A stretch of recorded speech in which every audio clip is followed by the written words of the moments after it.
किसी की जरूरत नहीं, लगे हैं उसे। अंतर्मुख कब हो गए भैया? कब अपने हृदय विहारी प्रभु को अपने हृदय में देखने की? बाहर तो तुम्हारी दृष्टि पूरी मोबाइल में है, हर चीज। अब इतनी बहिर्मुख वृत्ति हो गई कि 5 मिनट एकांत शांत आंख मूंद के नहीं बैठ सकते। अगर 5 मिनट भी है तो मोबाइल में लग गए।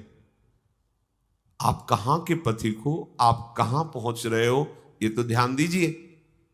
आपके चिंतन को घसीटने के लिए, आपको बहिर्मुख करने के लिए माया ऐसे यंत्र भेजेगी, व्यक्ति भेजेगी, पदार्थ भेजेगी, घटना भेजेगी। आपको अंतर्मुख रहना है। तदिस्मरणेन व्याकुलतेति।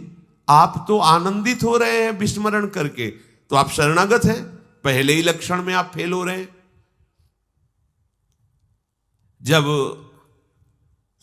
हम भजन का ये स्वरूप समझते हैं, नित्य निरंतर भजन करने का प्रयास करते हैं, तो भगवान हमारे चित्त में ऐसी सामर्थ्य दे देते कि निरंतर भजन होने लगता है। ध्यान दीजिए, जब हम नित्य निरंतर भजन करने के लिए व्याकुल होते हैं, अभ्यास में तत्पर होते हैं, प्रभु से रोते हैं कि देखो हम इन भोगों में परास्त हो रहे हैं, आपका चिंतन छूट जाता है, तो वो कृपा करते हैं, चित्त में ऐसी सामर्थ्य देते हैं। चित्त के अधिष्ठात्र देवता भगवान वासुदेव श्री कृष्ण है। वो चित्त में ऐसी सामर्थ्य दे देते कि निरंतर चिंतन होता। मुरारी पादार्पित चित्त वृत्ति। अब प्रभु के सिवा कोई कल्पना ही नहीं उठती। जैसे जो इस प्रथम सोपान पर नहीं खड़े हैं, वो उपासक देखें, मन एक रचना करता रहता है फालतू की, कभी भयावह, कभी सुखद, कभी भोगों की, कभी वो चलता रहता है।